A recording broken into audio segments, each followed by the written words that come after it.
Good evening. Welcome to episode 11 of the Hockey Variety Podcast.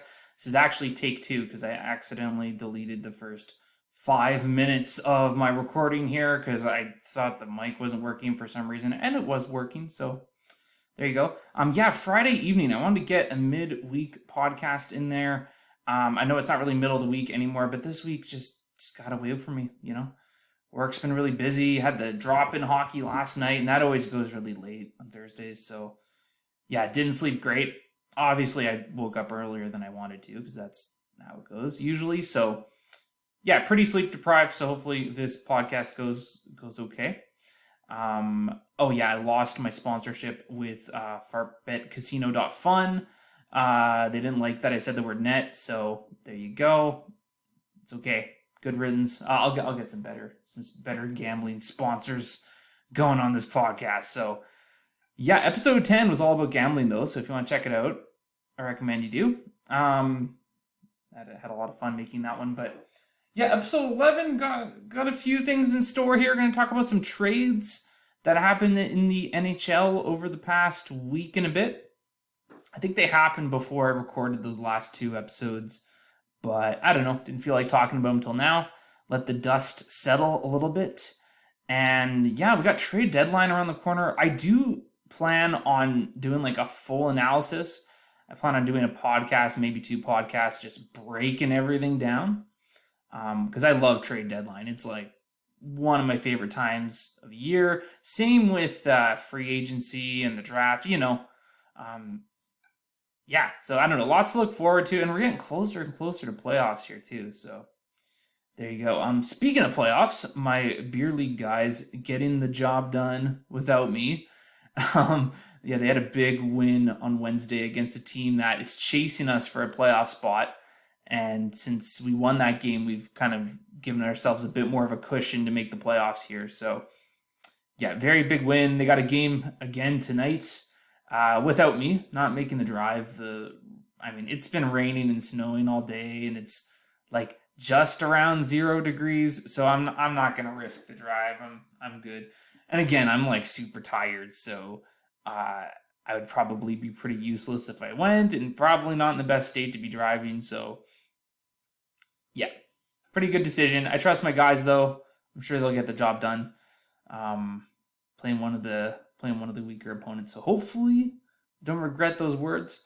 We're going to talk about some trades today. There's actually some stats we're going to talk about. I looked in some, kind of went down a little stat rabbit hole like I do sometimes. And then I'm going to talk about fighting in hockey and if that really has a role in today's game. Why is it a thing? Because when you look at all the other major sports, like, guys just aren't like fighting. That's not like part of the game. So, we're going to break that down a little bit. But first, I'm going to get into a really, really big trade that happened last week. The first domino fell in the trade deadline. This is a big piece. People were really waiting for this guy to get traded. What was he going to be worth? And that, of course, is Matt Nieto. Matt Nieto getting traded to the Colorado Avalanche. Returning to the Colorado Avalanche, actually. And of course, I'm kidding. I'm going to talk about the Bo Horvat deal right after this. But I want to get into the Matt Nieto deal. This is his second time around with the Avalanche. I think it's a good fit. Obviously, the Avalanche think that, they're going to be able to make another run this year. And I don't see why not. And, Matt Nieto, he brings some good forward depth. I think this is a really good trade for the Colorado Avalanche. And one thing I don't like about trade analysis is like, you name one team the winner, and then it kind of implies that the other team is like a loser. And I don't think so. I think this trade right now benefits both teams, but we have to see, because obviously there's two prospects here, being Ryan Merkley and Martin Kaut, switching locations here, a bit of a fresh start. I think with Kaut, it's just like there wasn't going to be any room for him to make the lineup. And Merkley, I was pretty excited when this guy first got drafted, but as time went on, I just started to see more red flags. Like, I heard this guy had some attitude problems. He generates a ton of offense from the blue line. I don't think anyone really denies that, but he can be a defensive liability. And I think this is a good trade for the Sharks, really. I think they made a right move here. by moving on from Merkley. I think Merkley requested a trade too, so they kind of satisfy that demand that way too. So hopefully he finds his footing in Colorado. But yeah, I like this trade for the Sharks too. Jacob McDonald, he's just kind of like a body, someone just to kind of fill the roster while the Sharks are hopefully going through this rebuild. We'll see. I know it's still not official, but come on, they have to. They have to embrace the rebuild, and hopefully Martin Kaut can be part of this rebuild too. I think both these guys were drafted in 2018 together. I think they're both from the same draft. They're both from the same first round. I know that. Kaut going a bit earlier than Merkley, I believe. Don't quote me on that, but yeah, I don't know. Good trade. I think both teams kind of win here, but we have to see how this ages, of course. And it's not literally like a huge trade. Not nearly as big of a trade as this one. So Bo Horvat going to the New York Islanders, making episode 9 age not so well. And I know episode 9 was all about where Bo Horvat's going to be signing, and he hasn't signed a contract with the Islanders yet. There's no guarantees that he will. This could just be a rental situation. I could see that happening. So I don't know. I don't regret my take on episode 9. I could still see Bo Horvat signing somewhere else in the offseason. But I don't know. Maybe it's a good fit with the Islanders. He hasn't actually played a game yet because the Islanders played their last game before the All-Star break already, and now it's the All-Star break. So yeah, he hasn't actually played a game with the Canucks. However, I believe the Canucks are actually in New York this coming week. So might actually be the week after. But yeah, Bo Horvat's going to be playing his old team pretty soon, actually, which is kind of crazy. It will be in Long Island, though. But anyways, the Islanders, they get Horvat. And then going back to the Canucks, some people are dunking on the Canucks right now. I really don't think this is a bad return at all. So they get Beauvillier, pretty good player. Obviously, he's not like a Bo Horvat, but I would go as far as saying he's probably a bit underrated. He's put up some really good playoff numbers as well. Not like that's going to matter for the Canucks anytime soon. I really don't think they're going to be making the playoffs even next year, but, not a bad player. They definitely needed a roster guy going back, I think. Atu Ratu, the Finnish center, kind of a big deal in the World Juniors there. I don't know if this is not this most recent World Juniors, but anyways, he was big in a World Juniors, I remember. And there was a while there where he was projected to be the number 1 pick of his draft, and his stock just dropped, and he fell to the second round. And I think this is a guy you do roll the dice with, because if people saw at one point that this guy he's going to be a legit star in the league, and then that people's minds started to change leading up to the draft. Clearly there's some potential star power in this guy. I would say it's worth rolling the dice. And what's the worst that's going to come out of it? He'll be a third liner, right? I say you try this guy out. He's played for the Islanders a few games this season, I believe, and he looked okay. So we'll see. I don't know. Maybe he'll get a bit more opportunity in Vancouver. We'll have to wait and see. Maybe he'll be in Abbotsford the whole season. Who knows? But I like this trade in that regard. And then, of course, the Vancouver Canucks, they had to get a first rounder out of this. Now, this is a top 12 protected pick because Lou Lamoriello clearly understands that this is a very deep draft. You got to go beyond top 10. You got to go top 12. So clearly there's some strategic drafting going on here by Lou Lamoriello. And yeah, it's a good move for the Islanders. I don't know if he would have gotten much better. And if the Islanders do manage to get a top 12 draft pick, then who knows how high that 2024 pick could be. So we'll have to wait and see. I think this is a pretty good deal for both teams. If Horvat does re-sign in Long Island and you have to state a winner on this trade, I guess the Islanders. But, there's so much... there's a couple of sort of futures in there for the Canucks, right? You don't know how Ratu is gonna produce at the NHL level. You have no idea what that first rounder is going to be, if it's even going to be in this coming draft. So, yeah, really tough to pick a winner right now. I wouldn't start dunking on the Canucks just yet. If all those pieces end up kind of aging pretty poorly for the Canucks, then okay, but it's way too early to kind of jump the shark, I think. And I think this is a pretty good package, too. I wouldn't say the Canucks didn't get back enough. I do wonder what else is on the table, though. That's something I'm very interested in. And hopefully this sets, I don't know, the market, I guess, for the trade deadline. Usually when we say the market, we think like the free agency and whatnot. But, now we know what a Bo Horvat is worth. Maybe this will change how much a Tarasenko is going to be worth, or whoever, right? Dylan Larkin, maybe? Who knows? He still hasn't signed in Detroit, so we'll have to wait and see. But yeah, pretty good trade. I'm looking forward to seeing more trades. And like I said, I'm going to do a full-blown episode after the trade deadline, and we'll break down every single trade that happened. Big, small, we'll go through everything. So yeah, stay tuned for that, and I'll break down little trades along the way leading up to the deadline as well. Okay, let's talk about some stats. Let's talk about some advanced stats here. And this isn't even like a proper advanced stats category or anything. This is just kind of a rabbit hole I went down and got me thinking. So last week, Ilya Sorokin got his 14th career shutout.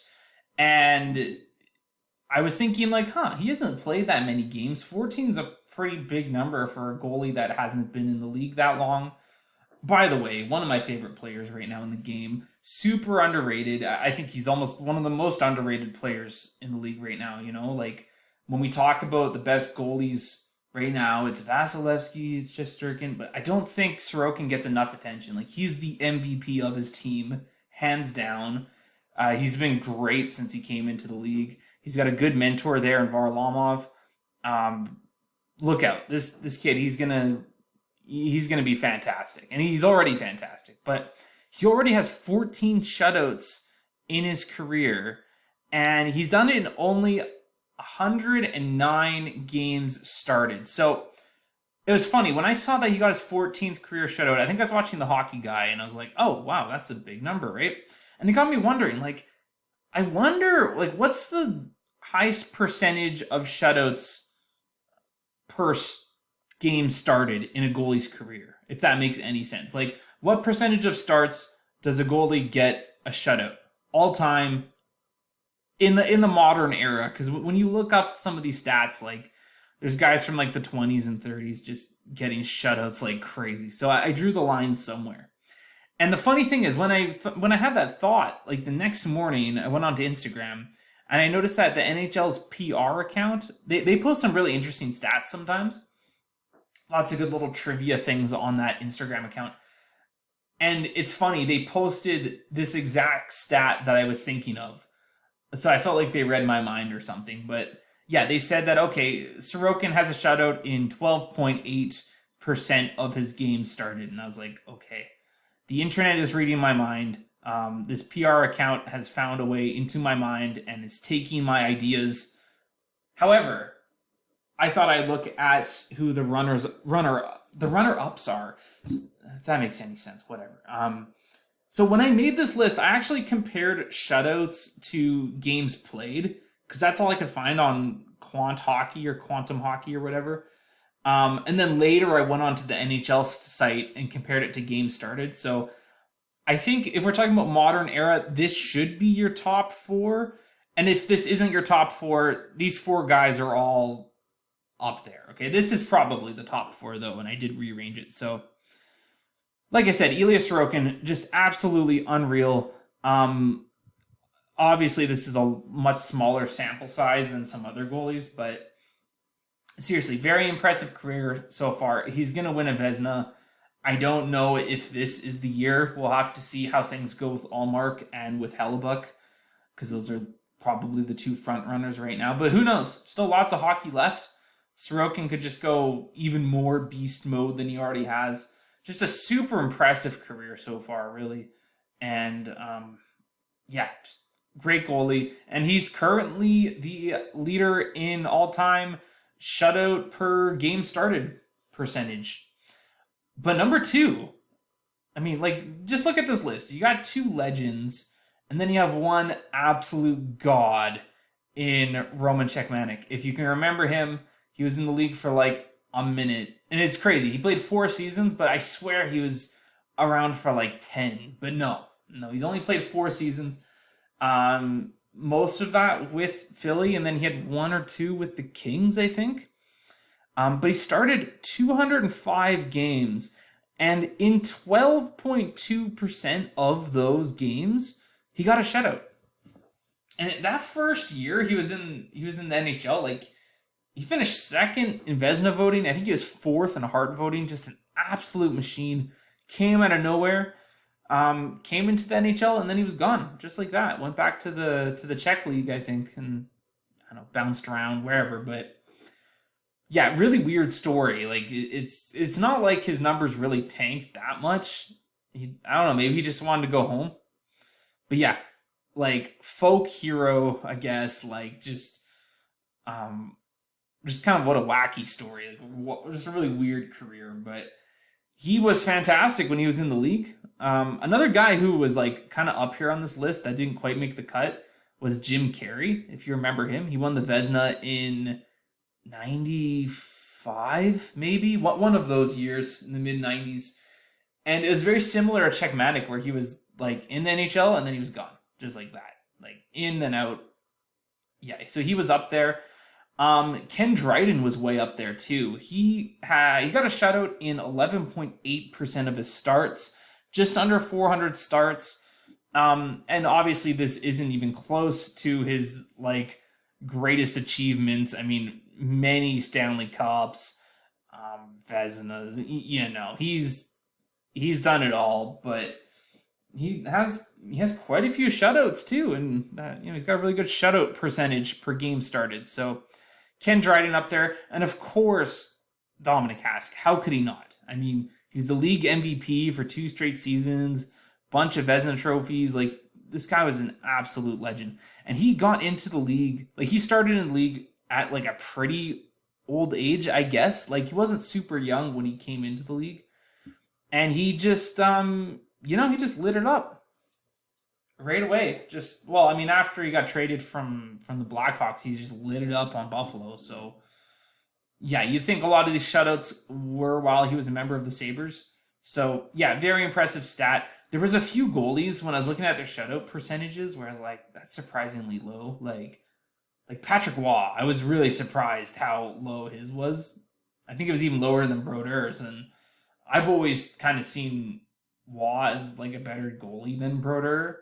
But I guess in terms of shutouts, not quite. But, there's a lot of other factors there too, like how your team plays in front of you. I mean, when you look at Ken Dryden here, like, fantastic goalie, one of the best of all times, but he had the best team of all time in front of him, that being the 70s Montreal Canadiens. So that has to play a part, because shutout, it is very much a goalie. I don't want to say goalie specific, but it's getting a shutout. It depends a ton on the goalie, but there's a team component to that. And that might be the case with Ken Dryden. I wouldn't say that's the case with the other guys on this list, but, that's up for debate. I mean, Hasek did spend some time on a really, really good Detroit Red Wings team, but not that much. And I don't know how many shutouts he got during that time, but yeah, kind of an interesting stat I wanted to go through. I wanted to give Ilya Sorokin a bit of love because he's a very, very good goalie and has not gotten nearly as much attention as I think he deserves. And now for the main thing I wanted to talk about in today's podcast, fighting in hockey. Fighting's kind of, to some extent, the thing hockey is known for to people that don't really watch hockey at all. And you can't really blame them, because fighting isn't, it's not really a part of other sports, right? Like, you don't see basketball fights. I mean, you see like scrums in basketball, but it's not really it's not part of the game. Same with soccer, football. Thank goodness there's no fights in football. Those guys are absolute monsters. That'd be just like terrifying, right? So it make for good TV, though, I must say. But really, outside of hockey and lacrosse, like fighting isn't really a part of the game. And by the way, if you've ever seen a lacrosse fight, like I mean, it's pretty much just like a street fight, right? Like, like it's not like they're on ice or anything. And yeah, they got padding, but like, if you watch the highlights of a lacrosse fight, like it's pretty much just a street fight. Like, I watched a couple before tuning into the podcast here, and I was just like, oh my god, like it's basically just like UFC to some extent. Like, it's kind of weird to watch because with hockey, there's the balance, and it's not really like a fight. It's kind of its own kind of category of fighting, if you know what I mean. But why is it a thing? And I think what it kind of comes down to is history. Like, it's an emotional sport. Fighting has always been part of hockey, and I guess it just never has really made its way out of the sport entirely yet. Like, fighting has come down a ton over the years, right? And I think that's a good thing to some extent. I'll get into my own personal opinion about all of it, but fighting has come down a lot. It's still very much a part of the game. I mean, you see guys who their main role or their main thing they're known for in being an NHL player is fighting. When you look at guys like Ryan Reeves and Delorier, McDermott, even guys like Milan Lucic to some extent, like, there's a lot of skill guys out there that are willing to drop them as well. And I think that's kind of the fighters you want on your team, are those skill guys who aren't afraid to step up. But I'm getting a bit carried away here. So fighting has always been part of the sport. And yeah, it's just never really made its way out of the sport. And as a result, it's kind of made hockey pretty unique in that sense. It's really weird like that, right? I mean, I think in most sports, if you had a fight that was like the same level as your average hockey fight, you think the players would get like suspensions and stuff. But in hockey, you just get a 5-minute major, maybe a little bit more on top of that. If you instigate the fight or whatever. It's really, really weird when you think about it. And I wonder what fans of other sports really think about fighting in hockey. I don't know many because most people I know watch hockey. So, but it is weird and it is unique to hockey. In fact, like I said, we have people in the league and their role is basically to fight. Though in this day and age, you need that skill as well. But when you look 20, 30, 40 years ago, like there's guys, not even like 20 years ago, even like 10 years ago, like there was guys, their role was to fight. They are on the team to be out on the ice for maybe 3 minutes a game, and their role was to get in a fight. So why? Like, what's the point of fighting? Why do guys even fight? And there's many reasons. I think the big one is standing up for players who might not be willing to fight. Those being usually young guys and superstars, right? Like, you don't want Connor McDavid getting in a fight because fighting's dangerous. Something can happen. So that's why you want somebody on your team who's willing to do that and back up those players and send that message that, hey, you can't mess with our top dogs. Hey, you can't mess with us like 18-year-old, 19-year-old rookie. Back off. Like you need guys to set that message, right? And you send that message. So, it's history. It's being able to send that message. There's also like the emotional boost of getting in a fight. If your team is having a tough time getting into a game or whatever, you might have a guy on your team drop the gloves, get some more energy, especially if it's in your home arena, trying to get some energy going in the barn. I don't really know how often that works. It's obviously not as effective as playing the song Sandstorm on the PA, I think, but when you play that song at the right time, it could have a serious boost. More on that in a future episode. But in terms of having the emotional boost from getting in a fight, I don't know. Really, a lot of that might be psychological, but I don't know. I'm not an NHL player, really. Getting the boys fired up that way. I don't think a fight is as big as like scoring a big goal, obviously, but I don't know. When you're a guy and your job is to fight and you don't really think there's too much you can do to have an impact on the game, then you got to do what you got to do. And with hockey being such an emotional sport too, like sometimes fights just happen because some guy is in the wrong place at the wrong time, doing the wrong thing at the wrong time, poking at your goalie and things escalate. Like sometimes it just happens and that's just part of the game, right? And I think that's again what makes hockey unique from other sports, right?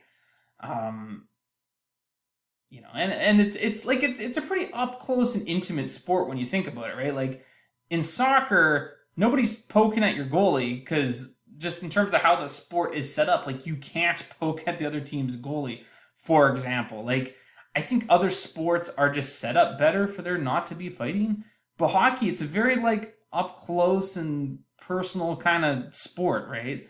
And you could say the same thing about football, but like football's all about the contact. Like the sport is pretty much 95% contact. Whereas hockey, contact's part of it, but the main thing is, managing the puck, getting the puck in the net, making saves, whatever, right? And then there'll be a body check here and there, and then maybe some kind of play that leads to a fight.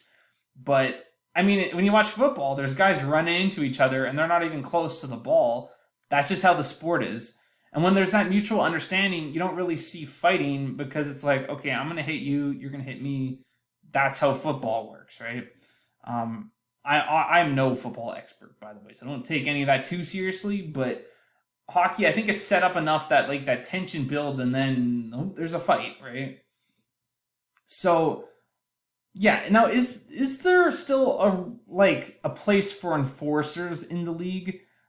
Not really anymore. Like I know there's guys in the league who are kind of like labeled as fighters, but those guys in the league who have that label right now, they can still produce, right? They're still good enough hockey players that if they're on the ice, they're usually not going to be a liability. Now, obviously, you can throw certain examples at me or whatever, but if all you do is fight and you're a defensive liability, you're not going to make a team. Like if a coach is filling out their fourth line, I'd rather have a skilled guy who's willing to drop the gloves than a guy who's just a monster and all he does is drop the gloves and then 4 goals go in while he's on the ice or whatever, right? So I don't really think there's a role for like a pure enforcer anymore, but I mean, people have been saying this for about 5-10 years now. Like the game's changed.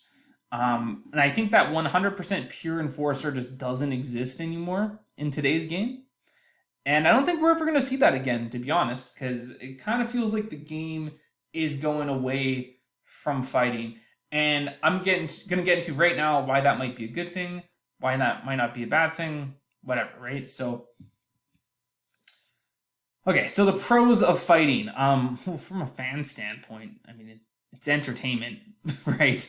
I mean, I'm worried I'm going to come off as kind of like anti-hockey fights in this podcast, but I'll tell you right now, I love seeing a good hockey fight.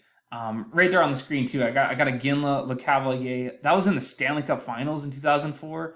Like, I remember being a kid and seeing that, and it's just insane. You got the 2 best players from the 2 teams in the Stanley Cup Finals, and they're throwing hands. Like, it was so cool. There's nothing better than seeing 2 like big name players dropping the gloves. Personally, I think that is so neat when that happens. Doesn't happen enough. Man, who was it recently? It was like Ben and Couture, maybe, or something like that. Like, pretty big names going at it. I love seeing that.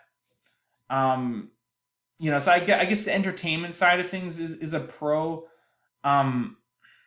You're communicating to the other team that you have to respect top-notch players, young players. So I guess that's a pro. But the thing is, like, if hockey was a lot less dirty and scrappy, then that wouldn't be a problem to start with, right? So, are we going to eventually get away from that? I wonder. Another pro to fighting in hockey is it gives certain players an opportunity to make a lineup.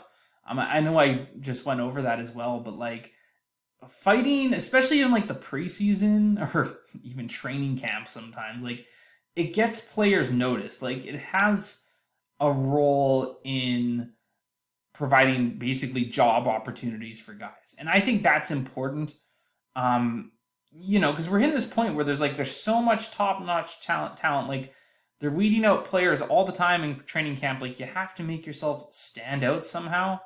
And being able to drop the gloves to someone is a way you can do that. So I don't know. And when you look at the cons, it kind of, I think it kind of negates the pros. So the biggest con to fighting is safety. Guys get hurt, guys get concussed. Like the helmets are off, and I know there's rules now about the helmets being on, but if they fall off or something, you could hit your head on the ice. Like it's pretty easy to get hurt from a fight, right? Not to mention hand injuries, right? Like if players are keeping their helmets on while they're fighting, there's going to be more hand injuries now too. So I think the biggest argument for getting rid of fighting in the sport is just reduction of injuries, right? Like you don't want to see guys get hurt.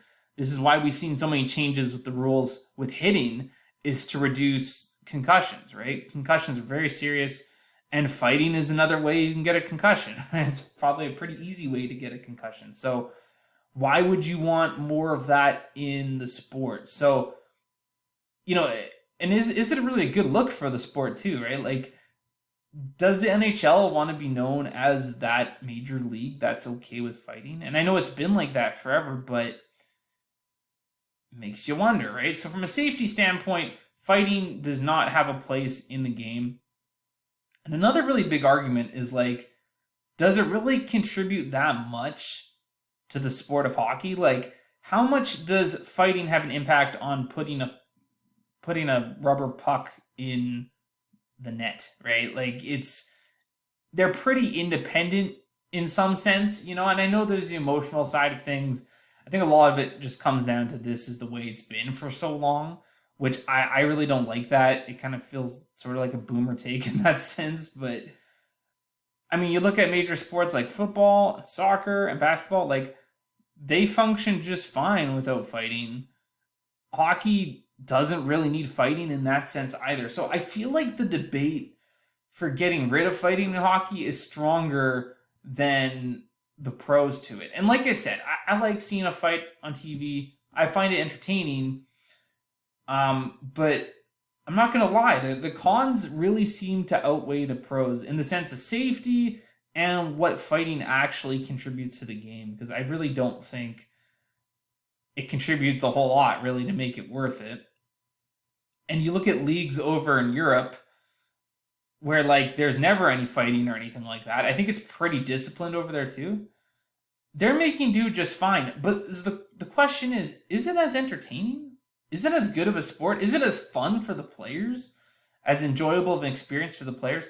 I'm thinking that maybe it's not, at least for the guys that grew up with the North American game, Canadian and American players especially. And when you look at most fighters in the league, and I know there's other guys too, but most of them are Canadian and American. And I think it's because they grew up around this game where fighting's been a part of it. So anyways, just kind of a side note, I guess. So my final verdict here. So do I personally think fighting belongs in hockey? It's tough, right? Because like I said, I enjoy it. I enjoy seeing fights. I think they're fun to watch. I think it really makes hockey even more unique than it already is. So I guess from kind of like a cultural standpoint, I don't know. I like fighting, but again, with the safety, like you can't put a price on safety. Like guys are already getting injured enough as it is. I personally feel like it doesn't really have a place in today's game anymore. And it kills me to say that, but it doesn't really contribute that much to the sport. And it's a matter of safety, right? Like guys are getting hurt, right? Like do you really want to live with having like multiple concussions or whatever, or numerous other injuries that can shorten your career? I really don't think so. And personally, I think fighting is only going to become more and more pushed out of the game, I think, as the years go on. I don't know if we will ever see no fighting just because it's such an up close and personal kind of game. But I think fighting is going to get more and more sanctioned to the point where maybe a lot of guys who would have fought opt not to, right? But the thing is, as well, like if you're going to get rid of fighting, you have to be more disciplined on guys, dirty hits and whatever, unnecessary plays that would normally lead to a hockey fight. You have to be able to get rid of those as well. So, we've seen fighting drop a ton over the years. I think it's just going to keep, there's just going to be less and less fights as time goes on. And it hurts me to say that too, because that's the game I grew up watching. Even with most of the hockey I watched growing up being in like the 90s and the 2000s, and I never got to see hockey in the 80s where it was just a total gong show. Same with the 70s. But I really wonder what the game's going to be like in 30 years. Is there going to be any fighting? I wonder. I could see it going either way. So my personal verdict, I think we're eventually going to see maybe no fighting someday. And I do think the cons to fighting outweigh the pros, though I think a lot of fans would really be upset to see fighting taken out of the game, mainly because of that entertainment side of things. So, yeah, that's my take on it. That's it for today's episode. Thank you so much for tuning in. A bit of a short one, but like I said, I'm pretty gassed right now. It's Friday night. I had a long week.